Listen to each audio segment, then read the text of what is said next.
And the hour at last is upon us, ladies and gentlemen. Welcome to, my God, what in the heck? Sorry, I'm not quite prepared. Let's see if that works. Yes, that should be coming up shortly. I sat here and I got everything done way ahead of schedule, and I was like, yeah, okay, I'm ready. I'm ready for the show. Because usually, ladies and gentlemen, my time management skills are not quite as impressive. But tonight I was on Quantum Connections with Lucky and Chris and Chris Gio, and had a great show. We had a great time. I listened more than I talked, but I had a great time listening and talking. It was a lot of fun. They're wonderful people, and thank you to Miss Lucky for having me on. It was wonderful. I always enjoy it. It's always a lot of laughs and good thought-provoking discussions, so thank you so much. And it's not always paranormal related, which is fine too. There are other facets to my personality, which is it's nice to touch on those once in a while. But anyway, if you missed it, check it out on tfrlive.com and go to On Demand and check out the show. It was there. It's true. I'm not making stuff up, I promise. But I hope you're ready, because it's time for bed.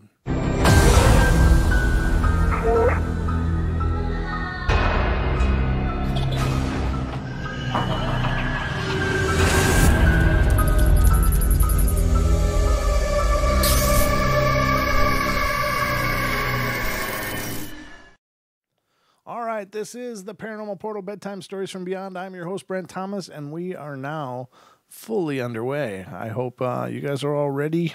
I think I am. I thought I was. But I see now I'm more ready than I thought I was. Or I thought I was completely ready before. But anyway, sit back, relax, grab a beverage of your choice. And if you need suggestions, please ask Haxer in the chat room, because He's always got plenty of ideas of what to do with your cupboard full of bottles. But got some stories lined up for you, so let's get to those. All right, the first one. Oh, hugs back to you, Sarah. Thank you so much. Good to see you all, and all of you that are piling in. There's lots of you coming in the door, so it always makes me feel special. I don't know why I have a Victoria's Secret advertisement on my computer. This is weird. I have not been shopping for bras that I'm aware of, and I haven't had any blackouts that I'm aware of either. So for some reason, apparently Google Ad Network believes that I need some bras. And I don't know what to say to that. But there you have it. So I got some bra lady staring at me, and she's a very beautiful lady and all, but I'm not currently in the market. So take that for whatever it's worth. All right. So Bigfoot Michigan Rob, hey everybody. Let me just go through and shout out to people that are in here and saying stuff, because I think it's great to see all you guys. Bigfoot Michigan Rob's here. Black Tree Julia's here. Chev is here. Dana is here. Diana is here. Wonderful to see you all. EHN, that's a new name. I don't believe I've met you before. If I have, or if it's a new name, just thank you for being here. Jeremy Smith is here. Good to see you, Jeremy. Jessica, good to see you, Jess. Lena, all the way from Hawaii, enjoying that lovely sun and warmth. But it's been warm here today, by the way. It was actually over 50. It was like maybe up to 55. I went for a walk. Didn't have my shorts, but I did just go in a T-shirt. It felt really awesome, just in case you cared to know. And since I have the microphone, I'm going to fill it with all this noise, and there's not much I can do about it. It's the way my random brain works. Where'd I leave off? Lewis is here. Good to see you, Lewis. Sarah is here, and Zero Mind is here. Thank you all for being here.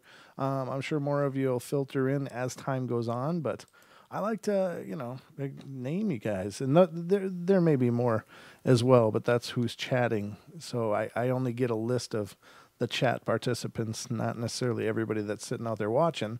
Please like the stream, though. I would appreciate that. It definitely helps to get Google to promote the video as a recommended video for other people that are looking into the paranormal.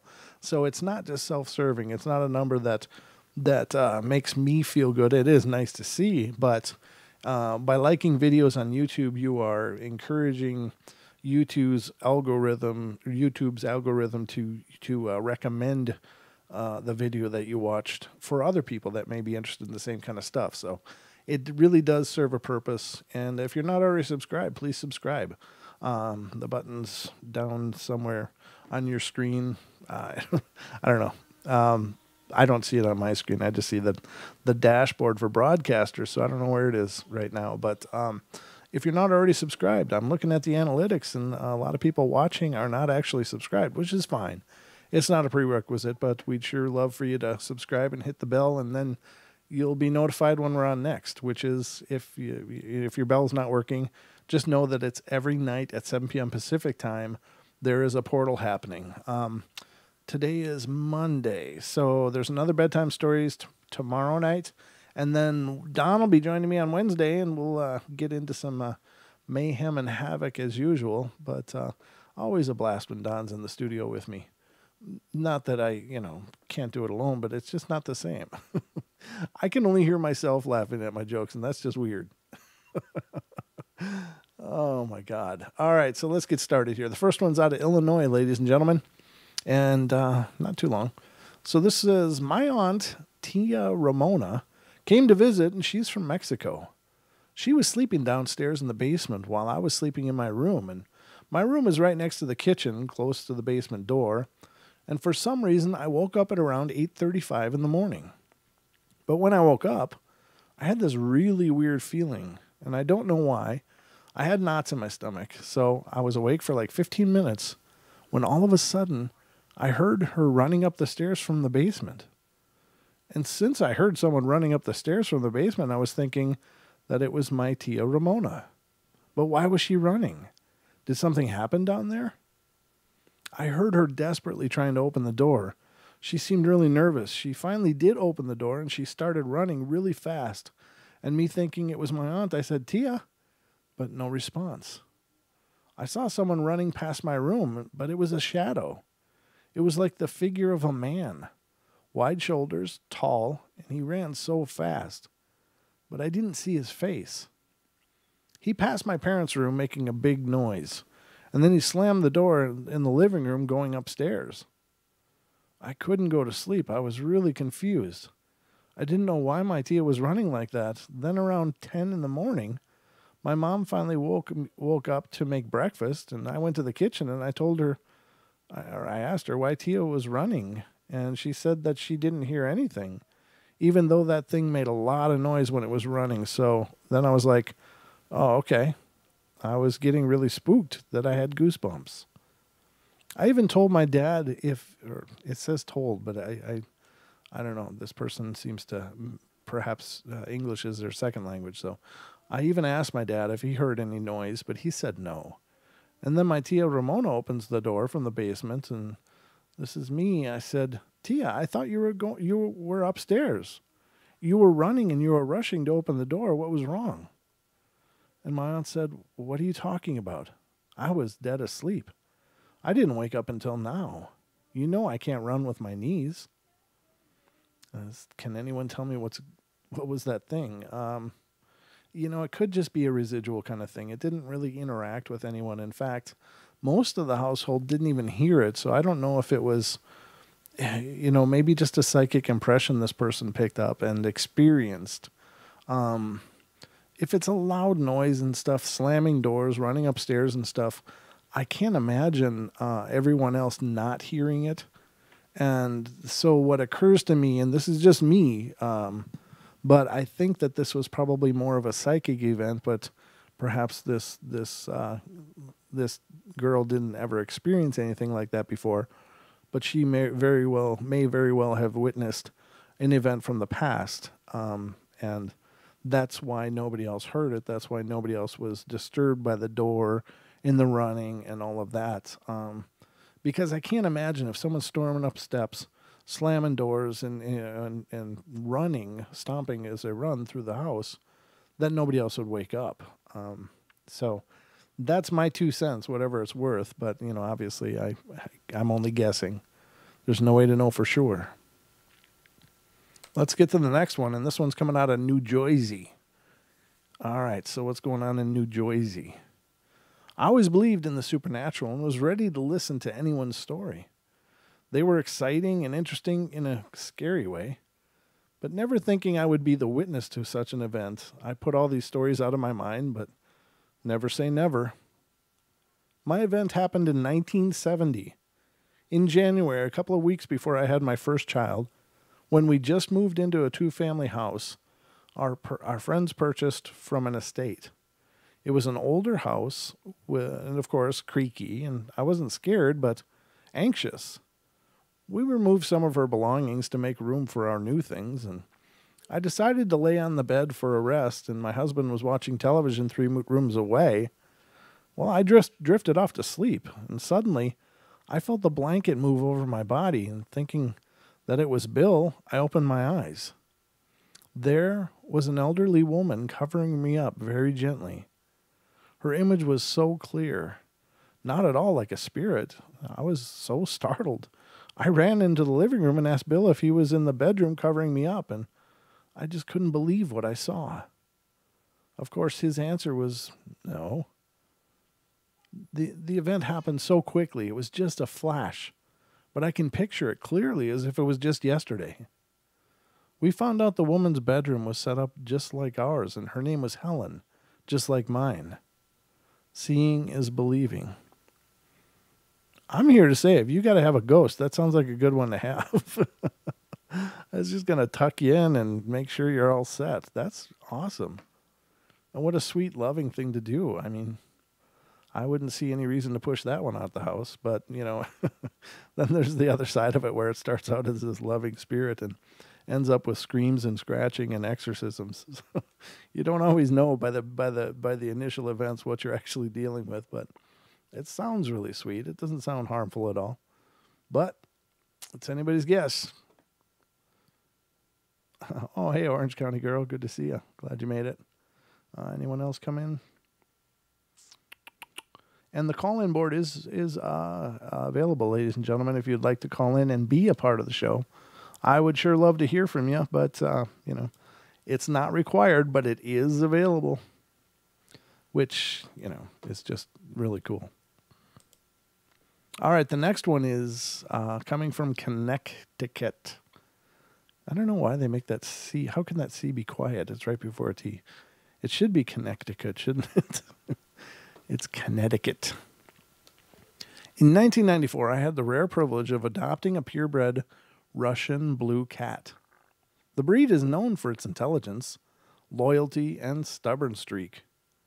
By January 2007, she was in full-blown chronic kidney failure and deaf. IV fluids kept her healthy until this past year, and I made the decision to finally euthanize her when she stopped eating and began to withdraw. Usually she demanded eye contact and was really very people-oriented, but she hit her head and wanted no cuddles at all. Combined with 3 days of no food and constant vomiting, the decision was really easy. Save her from having to shuffle in pain out of this world. I took her body home with me Tuesday morning. By Tuesday evening, I had a lively 3 or 4 year old cat bounding through my home. She had died at 15 and a half. What? I don't understand what I just read. I took her body home with me on Tuesday morning. By Tuesday evening, I had a lively 3 or 4 year old cat bound through my home. Oh, okay. So this is just some cat bounding through the home. She jumps on my bed, pushes my feet out of the way, and zooms up and down the stairs, and generally hangs out with me or my roommates. We don't see her per se, but we catch movements in the corner of our eyes and see flashes of cat-shaped movement on the stairs. This is no demon entity, just my dear pet refusing to go to her rest. It isn't particularly scary, and we are getting used to the idea. The running joke is to reassure ourselves that there is no cat in the house. We laugh and say, yeah, right, but watch the flicker twist around our ankles just like she did before her body died. Having a ghost cat isn't so bad. After all, it saves on pet food and cat litter and vet bills. And about the passing itself, I was puzzled about her death because it was so unlike my last cat. My little orange half Siamese was put down and click, the lights were out. He was gone. He had been with me for nearly 7 years and was a mellow, sweet fellow, and he just turned off. I took his body home and nothing ever happened, though he was a kind and loving pet. With this one, the vet and the vet tech and I all felt that someone left the room. Elvis has left the building. The room was emptier, I guess, as though a fourth person had left. I'm a pet lover. I've had dogs and cats, and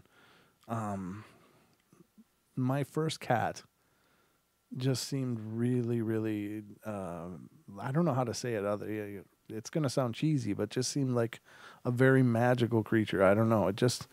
She had such a presence and such a bond that I didn't know it was possible. I was raised with 2 cats that, they like to be petted and stuff, but were largely just pretty indifferent. But this little cat, and I named her Jewel. She was a little black and white cat, and just the cutest thing. She was pretty small as well. She never really grew very big, but she was more like a dog in a lot of ways. She would follow me everywhere, and wherever I went, she would want to be there. And when me and my ex-wife would leave, she would wait in the window until we got home. At least I assumed she stayed there, but maybe it was, maybe that wasn't the case. But we would leave and drive away and see her sitting in the window, and we would come back, and from a long distance away, we could still see her sitting in the window. And once she saw the car, she would jump down, and she also chirped like a raccoon. They do that brrrt thing, and that's the way she never really meowed. She would only do that raccoon noise. So she was just really unique. But when she died, it just really, really broke my heart. And what had happened was she apparently caught this weird little blood parasite from perhaps a flea, is what the vet told me. And basically it destroyed all her white blood cells. And this cat used to play fetch. She would do just amazing things. Just seems so smart. And there's some pets that are like that. They just really, really imprint on your soul. And I mean, they all do.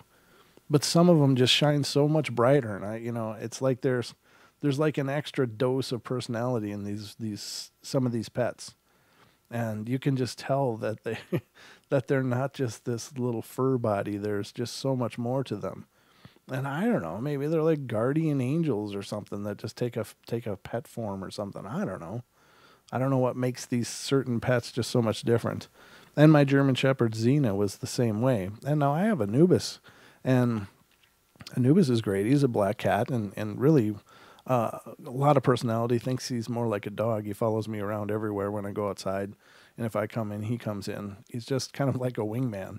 But he's a little more aloof. He's not really a snuggly cat. He's just kind of does his own thing. But and he's got a great presence. But some of those pets are just so much more than just what we consider our animal companions. And I don't know how else to say it, but if you're a pet lover, you're going to know exactly what I'm saying. There's just, and of course we love them all, but some of them just, like I said, shine so much brighter.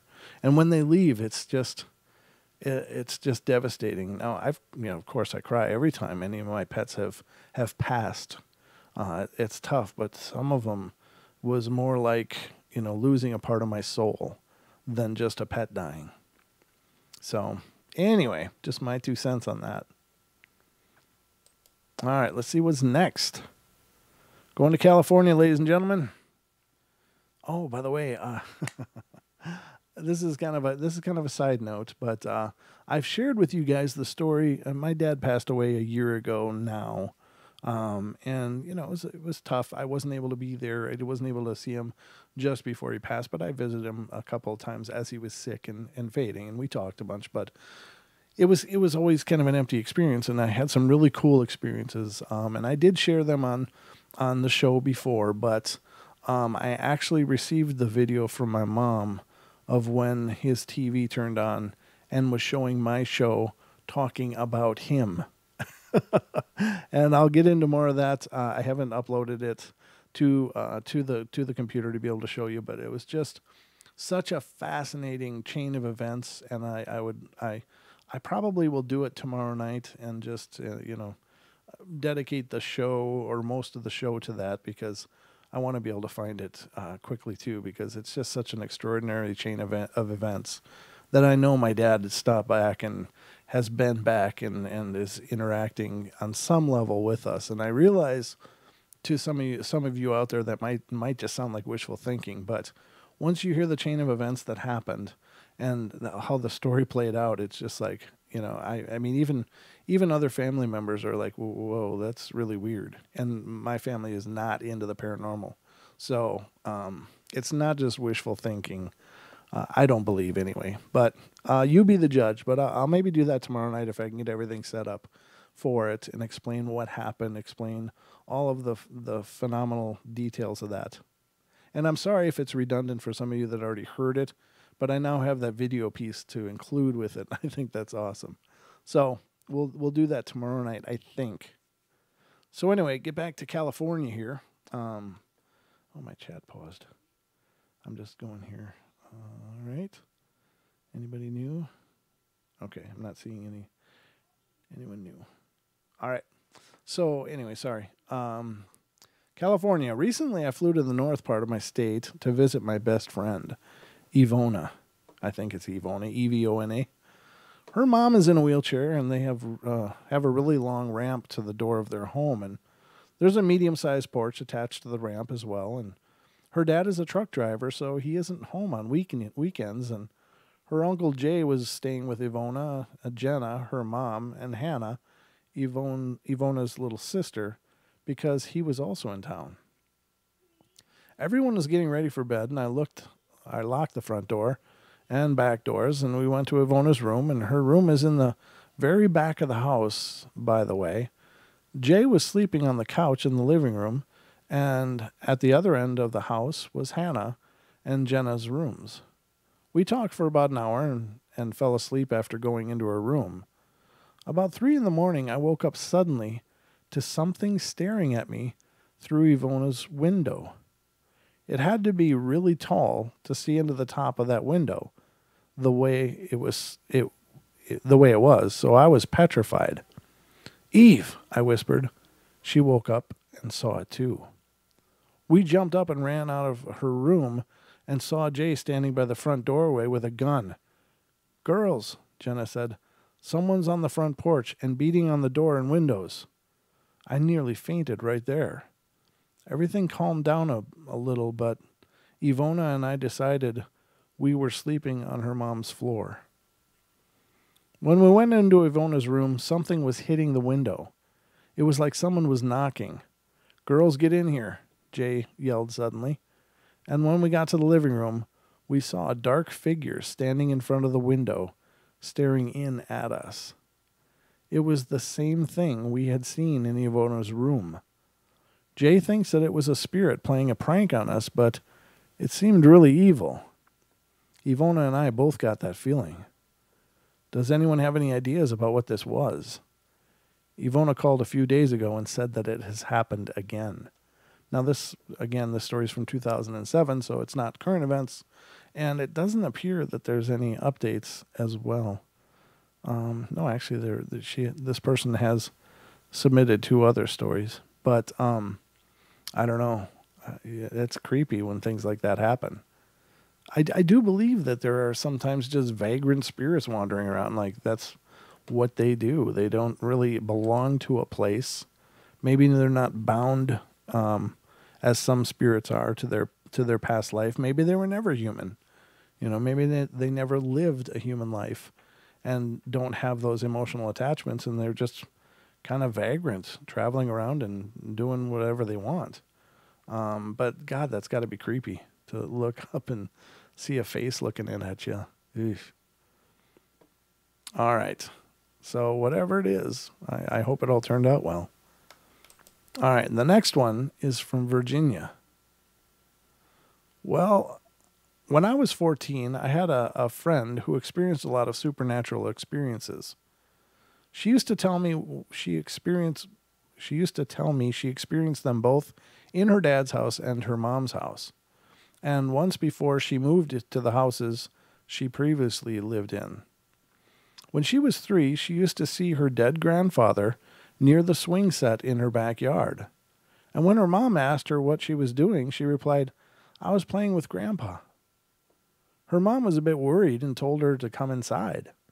Nothing happened for a while after that until she moved into her mom's house, which was an old Civil War hospital. Oof, that's got to be supercharged. The old Civil War hospital had a lot of strange happenings, and one time my friend told me that she saw some of her dead cats, and sometimes dead people as well. And when I asked her about the strange happenings, my friend replied that she had one more story for me, and she told me that every night something would bang on the middle of her door at midnight, and then it would go away. She never investigated this until I wanted to help. I was a bit too scared to spend the night with her, but I said I would go and see her room in the day. When we were there, I felt like there was something in the house. I'd never seen a ghost or felt a presence before, but now I was sure that something was in her house. I decided to help my friend by figuring out how to stop this knocking on her door at night, and I told her to try to talk to the knocking and say, "Hey, is there anyone there?" After she did that, the knocking stopped, and the appearances began. Every once in a while, a ghost of a girl about the age of 7 would show up in my friend's house. Of course, I still have never seen a ghost because I was too scared to spend the night at her house when these appearances showed up, but I do believe my friend because her brother saw them as well, and he's not a fibber. He would not lie. So this little girl would go around the staircases in her mom's house at night when my friend was doing homework, and when the ghost showed up, we decided she needed a name. My friend told me to think of a name, and so I did. I came up with the name of Cecilia because the ghost was silly, and the Celia was a little name, or a little lame. I don't know. Excuse me. So I went, so I told my friend the name, and one night she asked if the ghost who started to knock again, if her name was Cecilia, and the ghost said, "No, that's my mom's name. My name is Annie." After that, my friend continued to talk to her about stuff. Much of it I don't remember. The one thing they talked about was becoming friends. My friend asked Annie if she wanted to be her friend, and Annie said yes. After about 3 weeks or so, the little ghost of Annie told my friend she had to go and thanked her for being her friend. This is a bit creepy because during that time at my house, which was a few houses down, I was always feeling a presence in my basement room at night. I don't know exactly what happened at my house, but all I know is that I knew something was there, and it went away when the ghost in my friend's house left. Maybe it was Annie, I don't know. My friend experienced supernatural events after the ghost left at her mom's house, by the way. My friend experienced a lot of different Indian appearances at her dad's house near the West Virginia border. Once she was pushed into the water and she went to the creek to the creek near her dad's house. The creepy part is that she was alone. After being pushed, she saw an Indian male across the creek, and then she ran. She saw at least 3 other Indian ghosts near her dad's house. I wonder if that had anything to do with her being 16% Indian. I don't have a clue. My friend had many stories that she shared with me, and we lived near each other, and she experienced white blobs and lots of ghosts. It was fun to hear about the ghost Annie that I had helped. She probably needed a friend before she could go home, and a friend she got. Thanks for listening. Oh, I'm if indeed activity like battlefields and stuff does generate activity, which I have to be honest, I'm pretty absolutely sure it must. Such tragedy, such pain, such emotion. I mean, those have to, at the very least, create one hell of a psychic imprint on an area. And so the fact that the South experiences such amazing activity around these Civil War locations doesn't surprise me in the least. And it's true for a lot of places. It doesn't necessarily have to be Civil War, obviously, but that certainly was some of the most supercharged activities in our modern era, meaning as the U.S. was settled by us foreigners.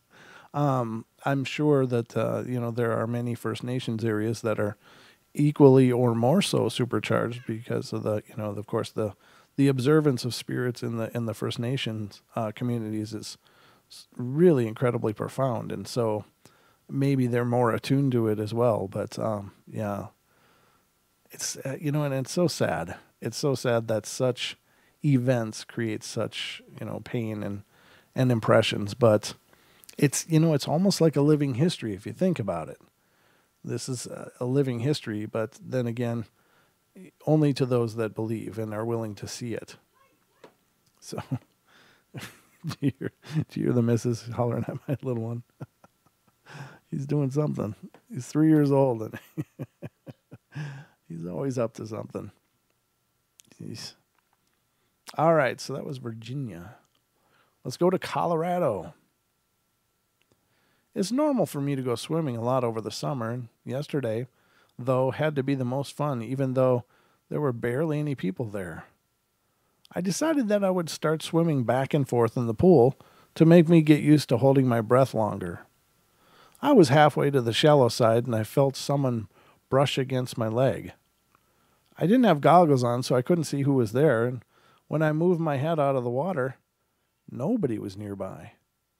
I guess that it was a ghost because they appeared often near our neighborhood, and most of the ghosts I encountered were friendly. I just kept swimming. No, she's yelling at the cat. Welcome to my home. Make yourself comfortable. A while later, again, near the same spot, I felt someone kick me on the same leg as last time. Again, nobody was near. And this is really interesting because I didn't think that ghosts would really go swimming. I never got to see or feel it swimming before because I always hung out on the deep side doing flips and jumps, and also the water also always seemed cooler than most days, and in some spots warmer and in some spots cooler. It was cool. The thing is, sometimes I can feel that someone is watching me, or feel it sometimes. Maybe it's just watching over me or something. This happening told me that ghosts can appear in the most unexpected places from the pool or anyone else or anywhere else. Now, that person notates the temperature of the water, and having grown up on the Mississippi River, I swam in that, if you can believe it, back when it was much less clean. I could tell you stories of things that floated by as I was swimming, and you might think I was crazy, but it's, what I knew. Oh my God. Not fit for the Paranormal Portal, I'm afraid. But what I was going to say is that, as I was swimming, we would always go swimming as early as we could. It would be, early June, and we'd be trying to swim. And, the water's still pretty chilly, but we would find that you could find warm currents. Now, people think that if you add a warm flow to a cold body of water, it'll just, create one even temperature. But when there's a current, it's really, really wild because it's like those temperatures stay isolated from each other. So like there's cold pockets, there's warm pockets. I always tried to swim, and when we'd find one, we'd yell for everybody to come over, and we'd all hang out in the warm current for as long as it lasted before it moved past us. So, the presence of warmer and colder water in a body of water is not paranormal, unless we were all experiencing paranormal stuff too. But it's just, as I understood it, that was just the way it went. And I'm sure that it's not paranormal. I think it's just the dynamics of, thermal dynamics or whatever, but there are currents, and much the same as the air. I mean, there are warm air currents and there are cold air currents, and there isn't just one temperature just because they're occupying a space. They seem to, have fronts, and that's where you see storms moving in. Usually it's a warm pocket, and the cold pocket moves in and creates a huge thunderstorm. They don't just intermix and just become a median temperature. So that dynamic is the same for water as well. And someone with a lot more scientific knowledge can try to explain that a hell of a lot better than I did. Yeah, Julia. Julie said someone peeing in the river. Oh, don't say that. You're going to wreck my whole childhood. Although I can tell you some things floated by that weren't far from that. Back in the old days, they used to dump raw sewage into that river, way upstream. So if you ever wonder what's wrong with me, you might want to start there. That's all I'm saying. It's just,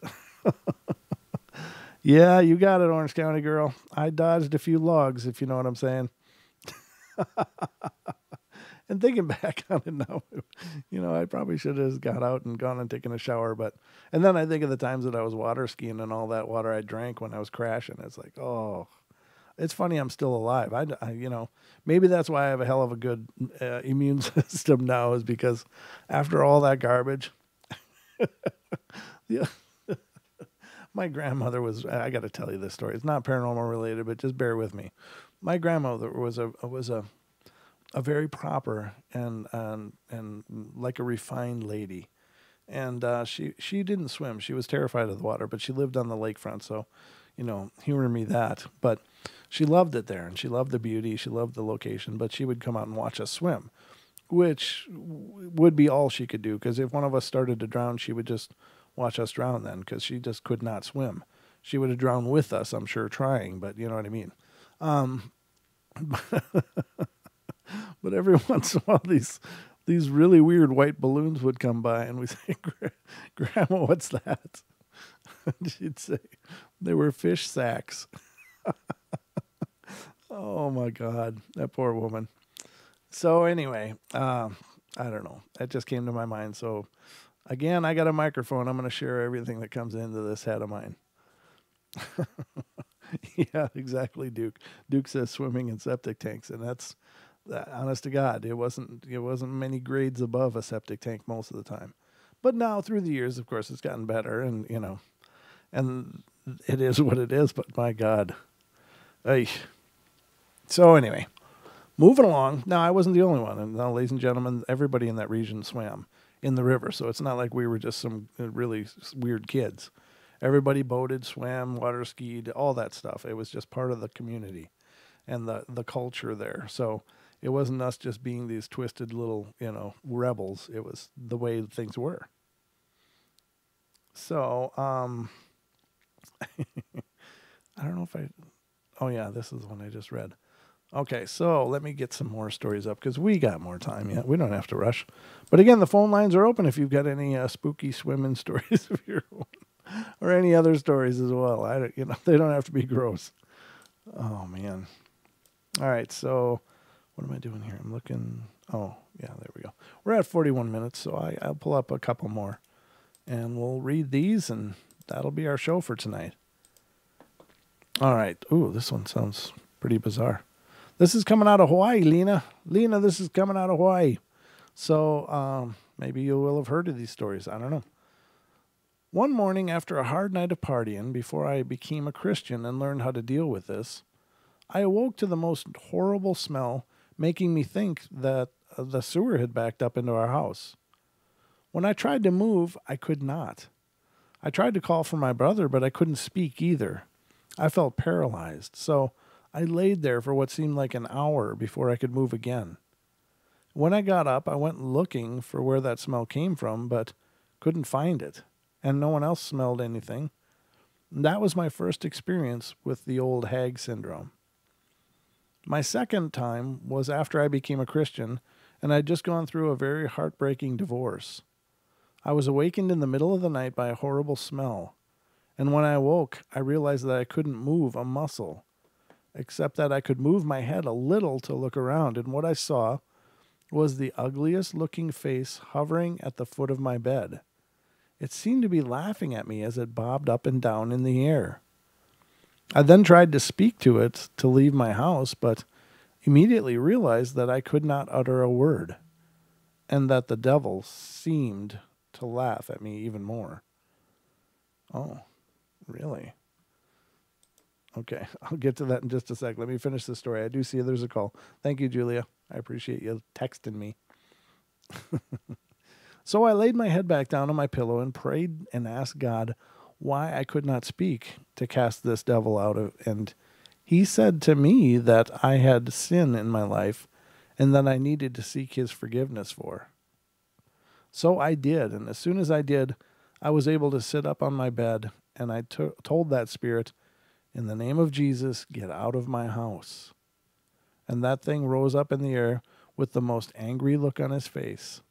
For a moment, I thought he was going to charge at me, but it headed for my front door, and with one last look at me, it flew off. I've helped others who have had these encounters, and I hope that my story here may be able to encourage others who are having these kind of problems that there is hope and help with this.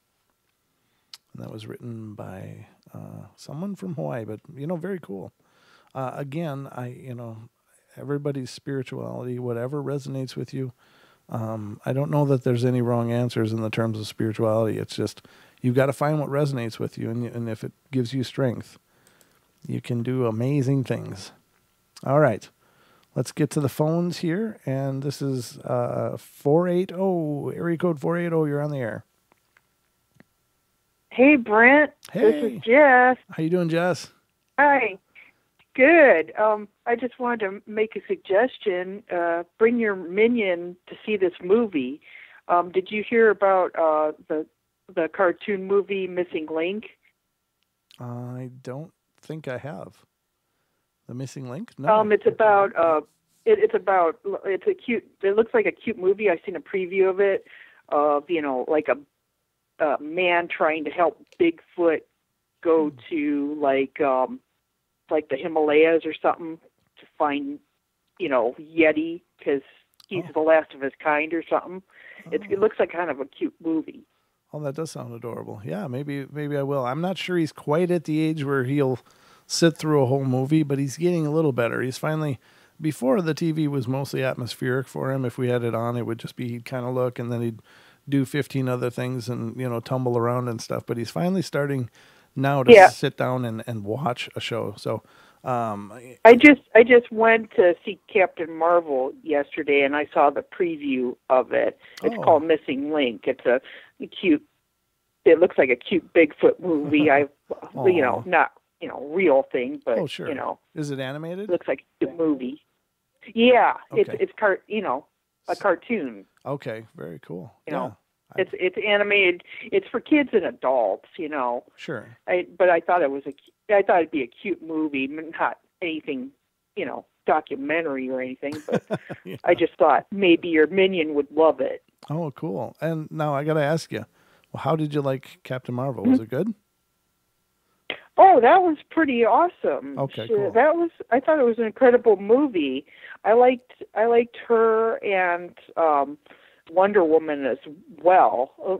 Another Wonder Woman movie should be coming out, but I don't know quite when. Okay, cool. Well, I was curious because I've heard both sides. I've heard the hype, and then I've heard other people are like, it's over. I liked it. Okay, I actually, believe it or not, I actually liked it. I'm not huge into superhero movies that much, but like I said, I saw that preview and I thought of your minion, and I thought, well, your little minion would probably love this movie. And I'm probably going to go see it too, even though well, sure, it's like not a serious documentary. Also, you mentioned on a couple shows ago about phantom smells. Sure. Okay. Yeah. I've had experiences where when my grandpa would come around me and there was no cigar or cigarette smoke anywhere because there's no smoking in most places. Right. And I'd smell a cigar smoke sometimes come around me, and I'd just think to myself, "Hi, Grandpa," and the cigar smoke would disappear. I think he was checking in on me and stuff because only him. I knew it was him because he used to smoke cigars. Now that's really and cool. Then my granny would sometimes when she'd visit me, believe it or not, you know how some old houses smell like mothballs and stuff? Yeah. Well, that's the scent she'd give me, and I'd just say, "Hi, Granny," in my head, and then the scent would disappear. That's really cool. Yeah, I think there's a lot to that. In fact, I think a lot of times that may be one of the first ways spirits will try to communicate, because it's one of the most. I mean, really, the sense of smell is one of our really powerful senses. I guess they're all really powerful, but you know what I mean. When you, I just thought you just reminded me of that. I just thought of, I'll call in and let him know about that. But I thought about the Missing Link movie too. I thought it'd be, cute, funny movie for your minion. Oh, that's awesome, and I appreciate that. But yes, senses of smell are really, really powerful, and I mean, you can smell something and get a whole scene from your childhood if it's, a familiar smell. And I mean, and I think that's just I know when they're around because it's the only sense they give off, and I know it's from them. Right. And when I say "Hi, Grandpa" or "Hi, Granny," the scent disappears. Oh, that's wonderful. Yeah. It's kind of odd. No, I think it's wonderful. I know. I really do think it's wonderful. I think you're dead on, and I'm sure that is them. And they know that that's something you would recognize. So that makes perfect sense to me. And another question: when are you getting merch up pretty soon? Am I getting what? Your T-shirts, your merch. Oh yeah, Donna and I have been working on it. We're going to be working on Donna is working on this. We're going to do it probably through Teespring. We're going to set up, and there should be a panel below our videos. We're going to merge it with our channel, and so there will be options, and hopefully that'll be up sometime in the very near future. Oh, that's cool. That's cool. I was just wondering when, and hopefully I'll see a postcard too. Yeah, I haven't forgotten. Actually, I went to 2 stores in town when I remembered. I said, "Hey, do you guys got postcards?" And they went, "No." And so I got to figure out where around here sells I'm sure postcards. Walmart would have something. You'd think, but they didn't, and neither did the big Safeway grocery That's store. weird. So I'm looking, though. That's weird. I haven't forgotten. That's weird. That's kind of weird. There's all kinds of places sell that. I know, but I don't get out much either. So I will get it to Yeah, you sometime. well, get out a little more and maybe see that. I think the Missing Link movie will be cute. Even though it's not, anything serious. It looks like a fun movie. Yeah, well, I mean, I love fun movies too, so that sounds great. Thank you, Jess. I appreciate your suggestions. All right. All right. Well, I'll talk to you later. Okay. Peace out. All right. Good night. Bye. Very cool. I just love having this phone line. It's great to hear from you guys. Always is. So, yeah, we got through that one. And I got one more. And then I think we'll call it a night. And this one isn't too long. So this is coming out of California. I have many experiences with the paranormal, and I've lived in houses that have had spirits, and I've been able to see spirits since I was very young. It was only recently that I found out that I am what is called a sensitive. A lot of the experiences I have not all been very nice ones. But the story I'm going to tell you was a very nice one. It happened to my mother, who has never been a believer in the paranormal, especially when it comes to loved ones who've passed on. My sister Tina passed away on Mother's Day of this year, which is 2007. So May 13, 2007. On June 26, my mother was scheduled for surgery on her heart, and since we live 65 miles away from the heart hospital where the surgery was to be done, we decided it would be easier for she and I to stay the night before in a motel near the hospital because she had to check in at 7 a.m. in the morning of the surgery. The next morning, my mother told me that the night before she had felt someone lie down on the bed next to her and snuggle up very close. She thought it was me until whoever it was got up and left the bed. My mom looked over and saw that I was asleep and knew that it wasn't me. She drifted off to sleep, and again she felt someone lie down next to her, only this time they not only snuggled up against her, but they also put their arm around her and laid there until she went to sleep again. As she told me of her experience, I knew that there was only one person who could have come to her before she was due to have a major surgery, and that it was Tina, my older sister. Even though she's no longer with us physically, she came to comfort our mother, and she is, as she has so many times before.